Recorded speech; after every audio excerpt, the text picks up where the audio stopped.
क्या आपको infinite mash का रेजिस्टेंस कैलकुलेट करना आता है किसी भी दो पॉइंट्स के बीच, जैसे यहाँ पर ए और बी दे रखा है, और अगर मैं इन दोनों पॉइंट्स के बीच वाला रेजिस्टेंस हटा दूँ तो क्या आप इनफाइनाइट मैश का रेजिस्टेंस कैलकुलेट कर पाएंगे? चलिए, जय हिंद दोस्तों, हम IAA रोडो का करंट इलेक्ट्रिसिटी का क्वेश्चन नंबर 153 सॉल्व करेंगे और इसी के ऊपर बेस्ड एक अच्छा क्वेश्चन मैं और करवाऊंगा आपको। चलिए, आप देखिए यहाँ पे क्वेश्चन दे रखा है हमको कि इनफाइनाइट मैश है, सारे जितने भी वायर्स हैं उनका रेजिस्टेंस है R, आइडेंटिकल है सब। आपसे पूछा गया है A और B के बीच में इफेक्टिव रेजिस्टेंस निकाल दो, इन दोनों पॉइंट्स के बीच में, राइट। तो चलिए हम कैलकुलेट करते हैं R इफेक्टिव। यहाँ पे आप देख सकते हो कि अगर मैं एक रेजिस्टेंस कंसिडर करूँ R, उसके अक्रॉस एक बैटरी लगाऊँ V, तो यहाँ से जो करंट फ्लो हो रही है वो हो रही I। I can write V equals to IR, right. Basically यहाँ पे जो R है ये अपना R इफेक्टिव होता है, तो मैं इसको लिख सकता हूँ V by I equal to R effective, right. अब एक्चुअली में ये जो इनफाइनाइट मैश वाले प्रॉब्लम है ये स्टैंडर्ड तरीके से किए जाते हैं।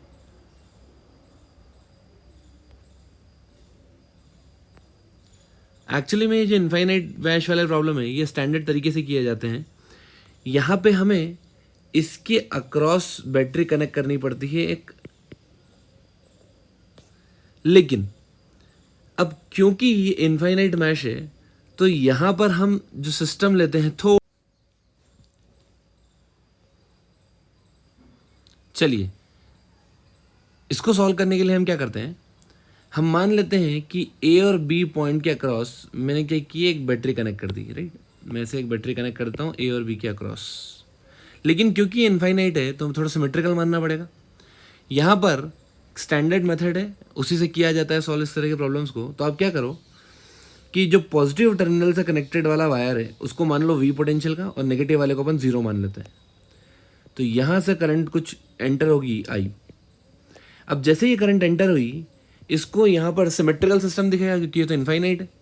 तो अगर सिमेट्रिकल सिस्टम है तो करंट जो डिवाइड होगी क्या वो एग्जैक्टली सिमेट्रिकल होगी इस चारों वायर्स में, क्योंकि 4 वायर है यहाँ पे I/4, I/4, I/4, I/4, right. अब देखिए सिमिलरली अगर मैं एक वायर कनेक्ट करूं जो बैटरी के नेगेटिव टर्मिनल से आ रहा है, जिसको अपन ने 0 वोल्टेज का माना है, तो यहाँ पे आप देख सकते हो कि यहाँ से करंट जो वापस जाना चाहिए वो भी तो I जाना चाहिए। इसका मतलब इन वायर्स में से जो करंट आ रही होगी वो भी बिल्कुल आइडेंटिकल आ रही होगी, I/4, I/4, I/4, I/4, ठीक है। चलिए अब मैं यहाँ पे सुपरपोजिशन लगाता हूँ। अगर मैं सिर्फ एनालिसिस करूँ A और B का, तो पॉजिटिव वायर के करंट जो करंट आई वो I/4 आई, नेगेटिव वायर के करंट जो करंट आई वो भी I/4 आई। तो जो नेट करंट आई है वो कितनी आई है, एक बार इसको रीड्रॉ करते हैं अपन। यहाँ पे अपना सिस्टम ऐसा था, यहाँ पे current I/4, I/4, I/4, I/4। Similarly negative wire के करंट भी I/4, I/4, I/4 सब जगह। तो अगर मैं नेट करंट देखूँ दोनों के करंट, दोनों का सुपरपोजिशन लगा देता हूँ मैं, तो यहाँ पे देखो जो net current I I net वो ये I/4 plus I/4, that is I/2, right. और मैंने क्या किया है, इसके अक्रॉस पोटेंशियल डिफरेंस लगा रखा है। एक बैटरी अपन ने अज्यूम कर रखी है यहाँ पर, जिसका पोटेंशियल कितना माना है मैंने, V माना है। तो सोचो अगर मैं V equal to I into R लगाऊँ तो ये क्या हो जाएगा, V equals to I net into R। अब देखिए I नेट को लिख देता हूँ मैं I/2 इंटू R, तो V कितना आ गया मेरा, I इंटू R/2। अब सोचो कि यही तो होता है V equals to I into R effective, या मैं ऐसा कहूँ R इफेक्टिव की वैल्यू कितनी आती है, V/I। अगर मैं V/I कर देता यहाँ पे तो R इफेक्टिव की वैल्यू कितनी आ गई मेरे पास, R इफेक्टिव आ गया मेरे पास R/2। तो जो इनफाइनाइट मैश आपको दिख रही है यहाँ पे, इसका रेजिस्टेंस R/2 आया है अक्रॉस AB। अब थोड़ा सा लेवल अप करते हैं यहाँ पे। देखिए मैंने क्या किया, इस बार बीच वाला वायर हटा दिया। अगर ये बीच वाला वायर हटा दिया है यहाँ से, और आपसे पूछा गया है कि अब बताओ इसका इनफाइनाइट मैश का रेजिस्टेंस कितना होगा, तो कैसे कैलकुलेट करेंगे, बड़ी आसान मेथड है, ध्यान समझिएगा। मैं अज्यूम कर लेता हूँ कि ये पूरे वायर का रेजिस्टेंस X है, ये पूरा मैश है, इसका रेजिस्टेंस अक्रॉस AB कितना X मान लिया मैंने। ठीक है। अगर मैं इसको x मान लेता हूँ तो ध्यान समझना, मैंने एक पॉइंट कंसिडर किया है यहाँ पे a, यहाँ पे एक पॉइंट कंसिडर किया b, और जो रेजिस्टेंस माना है मैंने a और b के अक्रॉस वो मैंने x माना है। ठीक है, अब देखिए क्या कर रहा हूँ मैं। अगर एक रेजिस्टेंस में और ऐड कर देता r, तो क्या पुराना सर्किट बन जाता? बिल्कुल। मैंने क्या किया, a और b के अक्रॉस लगाया है। तो सोचो अगर a और b के अक्रॉस लगाया है, इसका मतलब 100% क्या ये दोनों पैरेलल में होंगे?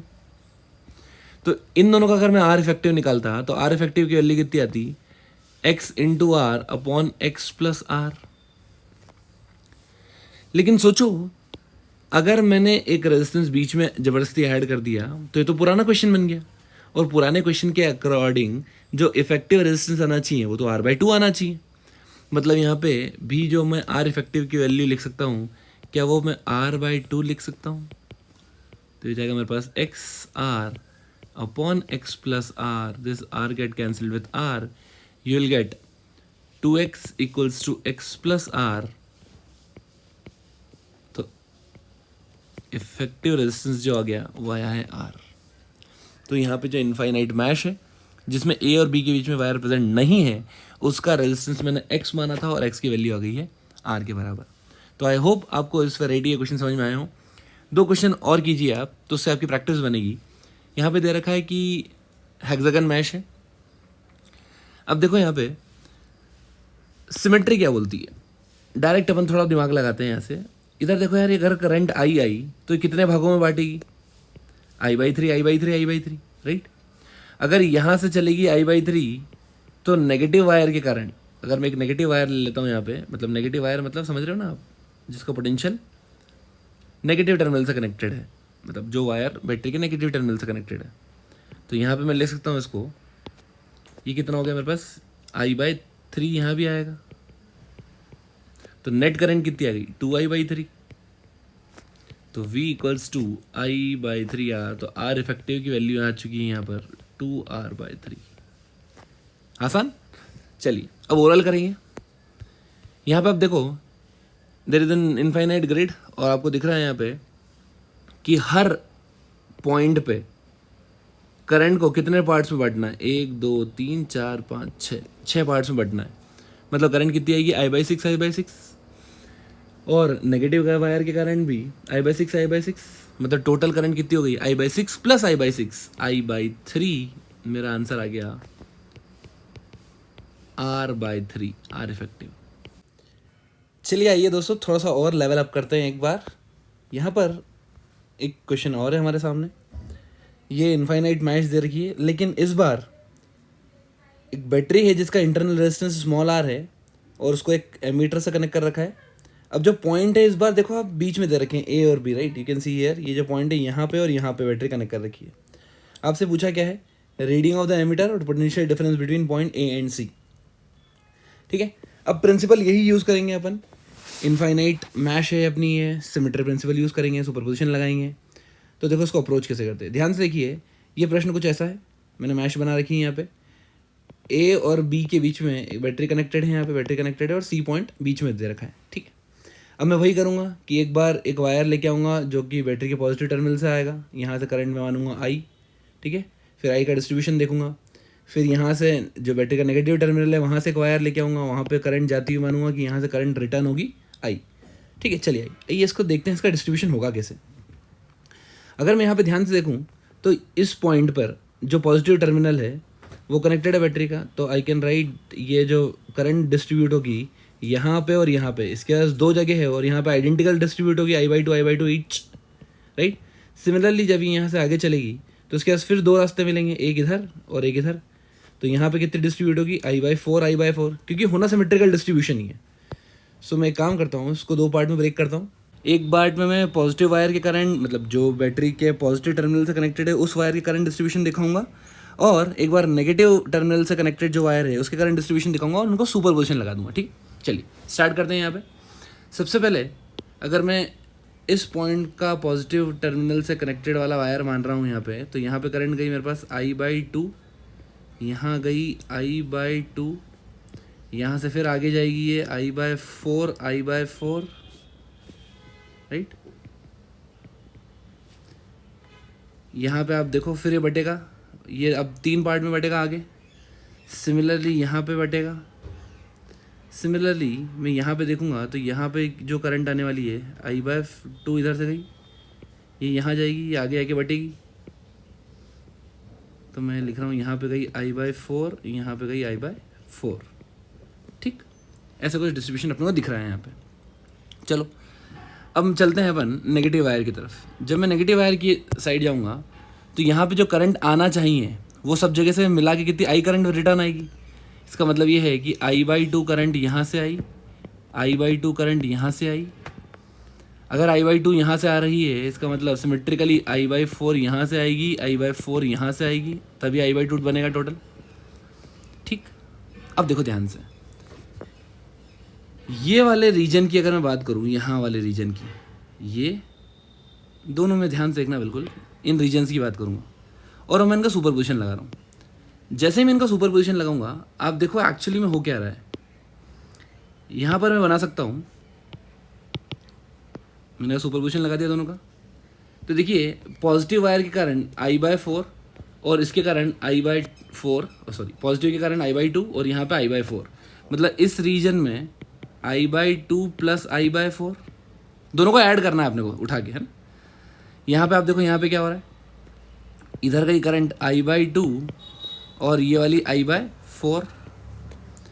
अगर मैं यहाँ पे देखता हूँ, ये वर्टिकल जो वायर है ये I/4 ऊपर I/4 नीचे, तो यहाँ पे करंट खत्म हो गई, है ना, कुछ भी नहीं इधर। और अपने को उससे काम भी नहीं है, अपने को इन दोनों के बीच में ही इंटरेस्टेड है अपन, तो यहीं देखेंगे सब चीज़ क्या हो रहा है यहाँ पे। अब देखते हैं, अगर मैं V=IR लगाऊँ, ध्यान से देखो टोटल करंट कितनी है मेरे पास, V=I/2 plus I/4 into R, मतलब ये हो गया 3I/4 इंटू R। तो V/I कितना आया मेरे पास, V/I = 3/4R, और यहाँ पे मेरा R इफेक्टिव आ चुका है 3/4R। बहुत ही प्यारा सिमेट्री का यूज़, सुपरपोजिशन का यूज़ आपको यहाँ पे समझ में आ रहा होगा, राइट। चलिए और फाइनल टच देते हैं इसको। अब एक्चुअली में है क्या, ये बैटरी, इसका इंटरनल रेजिस्टेंस R गिवन है और हमने जो इफेक्टिव रेजिस्टेंस निकाला वो निकाला 3R/4। तो यहाँ से अपने को करंट पता पड़ जाएगी, करंट कितनी आ गई, I = EMF divided by net resistance. तो कितना हो गया 3R/4 प्लस स्मॉल r। अब आप चाहें तो R की वैल्यू ρL/A भी लिख सकते हैं, है ना, जैसा क्वेश्चन में डेटा गिवन हो उस हिसाब से अपन काम कर सकते हैं, ठीक है। तो इधर से करंट निकल जाएगी। अब अगर मैं बात करूं क्वेश्चन की, वापस चलता हूँ क्वेश्चन की तरफ, तो आप देखो A B के बीच में जो पॉइंट है C, अगर मुझे पोटेंशियल डिफरेंस A और C के बीच में निकालना है तो यहाँ पे मैं देखूंगा कि इनके बीच में जो रेजिस्टेंस है वो एग्जैक्टली कितना है, R/2, कैपिटल R लिखना चाहिए, कैपिटल R/2, ठीक है। तो मैं यहाँ पर डायरेक्ट लिख सकता हूँ, करंट तो मुझे निकाल ही लिया मैंने, करंट आई है, करंट अभी कैलकुलेट कर चुका हूँ मैं। तो ये हो जाएगा मेरे पास VA minus VC = I × R/2। अब आप करंट की वैल्यू पुट कीजिए वहाँ से, इसको यहाँ पे रख के सॉल्व करेंगे, मेरा आंसर आ जाएगा। तो आई होप आपको ये वाली प्रॉब्लम भी बहुत अच्छे से क्लियर हुई होगी, और इनफाइनाइट मैश के अगर क्वेश्चंस आते हैं तो आप उसको बेझिझक कर पाएंगे। चलिए, थैंक यू सो मच।